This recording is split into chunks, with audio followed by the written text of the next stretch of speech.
Assalamualaikum warahmatullahi wabarakatuh. Baik, untuk rekan-rekan sekalian, hari ini saya akan mencoba untuk menguraikan mengenai asesmen yang memiliki orientasi dan juga melihat dari prinsip asesmennya. Untuk asesmen yang akan saya berikan kepada siswa kali ini adalah materi karya ilmiah, di mana kita akan membaginya menjadi 3 bagian, yaitu di sini ada asesmen diagnostik, kemudian juga ada asesmen formatif, dan terakhir ada asesmen sumatif. Selanjutnya, untuk asesmen tersebut nantinya akan bisa kita aplikasikan melalui sebuah aplikasi online yang bernama Wayground atau dahulunya lebih familiar dengan Quizizz. Baik, kita kembali lagi kepada uraian mengenai asesmen. Yang perlu kita pahami dalam asesmen yaitu mengenai orientasi dan prinsip asesmen itu sendiri. Jadi untuk orientasi dari asesmen itu mengenal 3 hal yang harus kita perhatikan. Orientasi utamanya ada pengembangan kompetensi berbahasa, karena ini bersangkut paut dengan pembelajaran bahasa Indonesia. Lalu hal lainnya yang harus kita perhatikan adalah penguatan karakter dan literasi ilmiah, di mana harus bisa membangun disposisi ilmiah, jujur secara akademik, objektif, menghargai sumber, bertanggung jawab atas argumen, serta terbuka terhadap kritik, serta selaras dengan nilai-nilai profil pelajar Pancasila. Kemudian ada pengembangan berpikir kritis dan metakognitif, di mana bisa mendorong siswa berpikir pada level analisis, evaluasi, dan kreasi mulai dari tingkatan C4 sampai C6 pada taksonomi Bloom, merefleksikan proses berpikir sendiri dan mengembangkan kemandirian belajar melalui penalaran ilmiah yang terstruktur, serta kontekstualisasi pembelajaran yang mengaitkan materi pembelajaran, terutama ini adalah materi karya ilmiah, dengan isu nyata dan relevan di lingkungan sekitar siswa, sehingga asesmen bermakna dan mendorong transferabilitas pengetahuan ke kehidupan akademik maupun sosial. Baik, kali ini kita akan masuk ke bagian tes diagnostik, di mana tes diagnostik ini merupakan assessment for learning yang konstruktivisme Vygotsky menyebutkan bahwa guru perlu memetakan zone of proximal development siswa sebelum pembelajaran dimulai. Nah, kali ini saya memilih untuk tes diagnostik ini adalah bentuk lisan, di mana bentuk lisan ini dengan alasan untuk mengurangi kecemasan tes, untuk mendorong siswa untuk menjawab dengan jawaban yang asli, dan memungkinkan guru menggali lebih dalam pertanyaan lanjutan atau probing question. Fokusnya adalah untuk mengetahui apa yang sudah diketahui siswa dan bukan menilai benar atau salah. Berhubung bentuk tes ini saya buat dalam bentuk lisan, jadi untuk kesempatan yang kali ini kita belum akan menggunakan Wayground ataupun aplikasi Quizizz. Tetapi bagi teman-teman yang ingin membuatnya menjadi bentuk tertulis, bisa menggunakan Wayground ataupun Quizizz. Baik, ini ada 3 pertanyaan saja yang saya coba untuk siapkan. Secara lisan, guru bisa memberikan pertanyaan secara santai.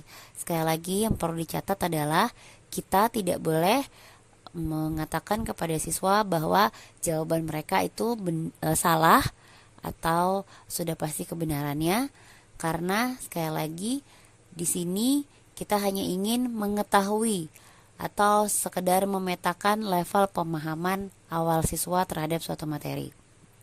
Baik, yang pertama di sini pertanyaannya adalah, menurut kamu apa yang membedakan tulisan ilmiah dengan tulisan biasa seperti cerita fiksi atau opini di media sosial? Dan kita meminta supaya mereka bisa menjelaskan dengan kata-kata sendiri. Untuk ranahnya sendiri ini termasuk ranah C2, dan sini sudah saya siapkan juga untuk indikator jawaban.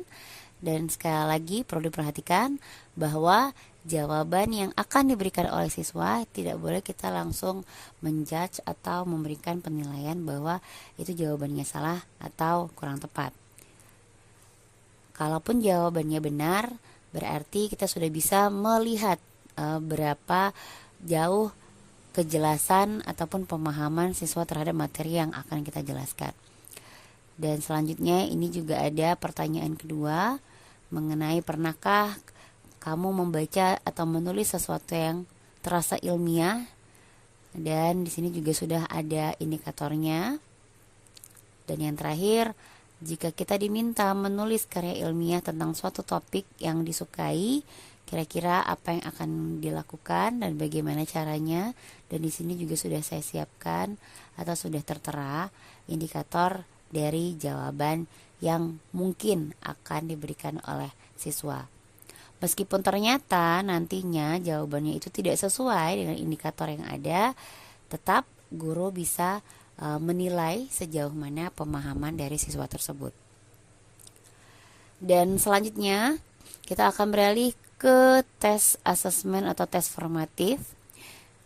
Nah, untuk tes formatif ini sendiri, dasar filosofinya berlandaskan pada prinsip mastery learning yang disampaikan oleh Bloom tahun 1968, dan siklus umpan balik berkelanjutan atau continuous feedback loop. Dan tes formatif ini tidak dirancang untuk menghakimi, tetapi untuk memandu, khususnya memandu guru untuk mengetahui titik kesulitan spesifik dan siswa bisa mendapatkan konfirmasi atas pemahamannya. Nah, kali ini saya sudah mempersiapkan beberapa soal, dan guru bisa membuat soal dalam berbagai jenis atau berbagai bentuk. Kebetulan di sini saya sudah menyiapkan ada beberapa bentuk, ada pilihan ganda dengan opsi yang sudah disediakan mulai dari A sampai dengan E. Kemudian sudah ada kunci jawabannya.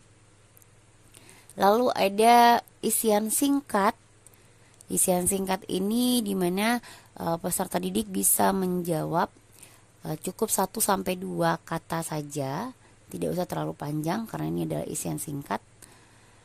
Kemudian di sini juga ada menjodohkan, sudah disiapkan kolom A dan kolom B sebagai teman atau pasangan dari jawaban. Dan juga ada uraian singkat atau esai. Nah, di sini udah ada pertanyaannya, dan kemudian ini masih disediakan lagi beberapa contoh lainnya. Nah, untuk pertanyaan sesi formatif, saya sudah menyiapkan bentuk dari kuisisnya. Kita lihat dulu sebentar. Iya. Jadi buat teman-teman yang mau menggunakan aplikasi Wayground, apabila sudah menuliskan soal, nanti bisa mengeceknya di bagian perpustakaan. Kemudian di sini sudah saya siapkan ada tes formatif dan ada tes sumatif. Kita akan buka terlebih dahulu tes formatif untuk karya ilmiah.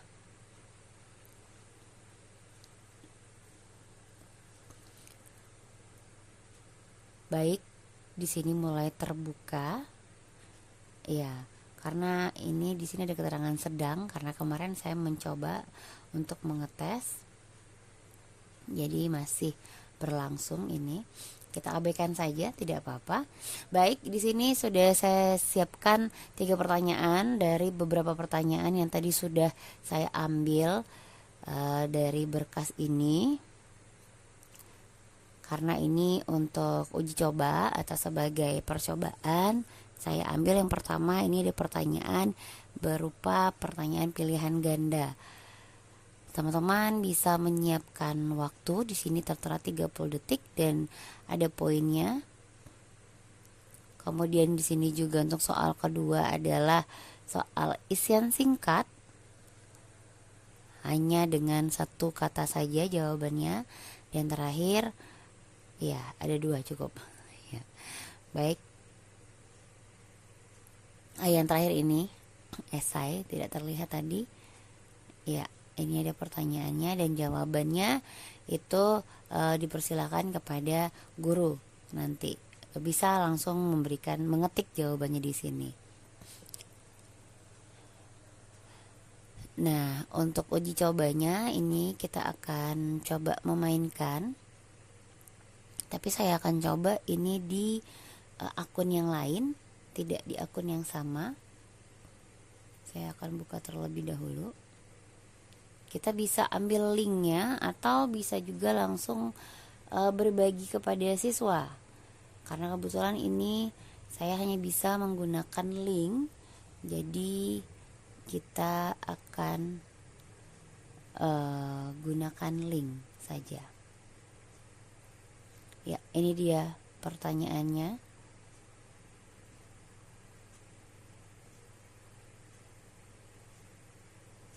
Nah, ini bentuk tampilan untuk siswa. Nah, ini pertanyaannya tadi yang sudah disiapkan. Kalau bentuk tampilan aslinya pasti tidak seperti ini, ya, karena ini ada sesuatu hal. Jadi kita hanya bisa melihat seperti ini. Ini untuk pertanyaan kedua dan ini untuk pertanyaan ketiga. Baik, kita kembali lagi ke ya, ini aplikasi Wayground-nya, perbendaharaan dari soal yang sudah disiapkan. Selanjutnya saya akan bahas mengenai asesmen sumatif. Nah, untuk asesmen sumatif ini, untuk landasan filosofisnya berdasarkan prinsip assessment of learning, di mana kita sebagai guru mengukur ketercapaian tujuan pembelajaran secara menyeluruh di akhir unit. Jadi setelah pembelajaran berlangsung, setelah materi kita berikan, ini adalah bisa dibilang tes final dan berakar pada taksonomi Bloom, revisi Anderson, mencakup ranah kognitif dari pemahaman atau C2 sampai dengan evaluasi di C5. Fungsinya bisa sebagai akuntabilitas belajar, dasar pengambilan keputusan ketuntasan, sekaligus refleksi akhir bagi siswa atas proses belajar. Bentuk soalnya hampir sama. Sebagai guru kita diizinkan untuk mengambil model-model soal. Di sini sudah saya siapkan beberapa soal, ada pilihan ganda seperti tadi, ada uraian singkat juga dan ada isian singkat.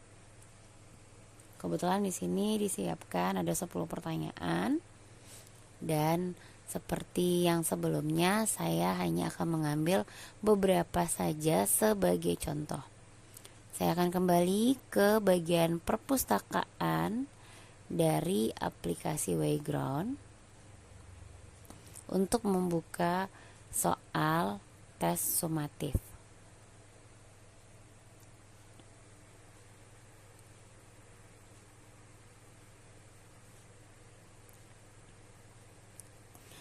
Baik, di sini sudah ada 3 pertanyaan yang mewakili dari tiap-tiap jenis bentuk soal tadi.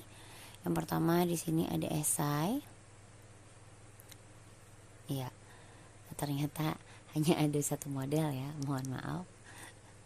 Hanya ada esai saja di sini ternyata yang saya fokuskan ya. Kalau dicontoh tadi ada beberapa jenis. Baik, di sini misal kita ambil contoh. Ada satu pertanyaan ini, perhatikan 2 kalimat berikut. Kemudian siswa diminta untuk kalimat mana yang bisa digunakan dalam karya ilmiah dan jelaskan alasannya. Sebab ini adalah bentuk soal esai, jadi siswa harus menjelaskan alasannya. Dan sama dengan soal yang lainnya, saya fokuskan ini esai, dan siswa nanti bisa menjawab pertanyaan yang kita berikan. Ada satu hal yang harus diperhatikan untuk teman-teman semua. Aplikasi Wayground ini siswa bisa langsung menjawab pada gadget mereka masing-masing. Namun apabila ternyata terdapat pembatasan penggunaan gadget atau HP di dalam lingkungan sekolah, saya rasa sebagai guru kita jangan berkecil hati. Siswa kita tetap bisa menggunakan aplikasi ini, tapi hanya sebagai pembaca soal saja. Jadi kita bisa menampilkannya pada proyektor, kemudian soal kita tampilkan dan mereka bisa menjawab soal pada lembaran kertas. Ya, jadi itu saja yang bisa saya sampaikan kepada teman-teman semua. Sebelumnya akan saya perlihatkan dulu review untuk soal yang tadi sudah saya buat.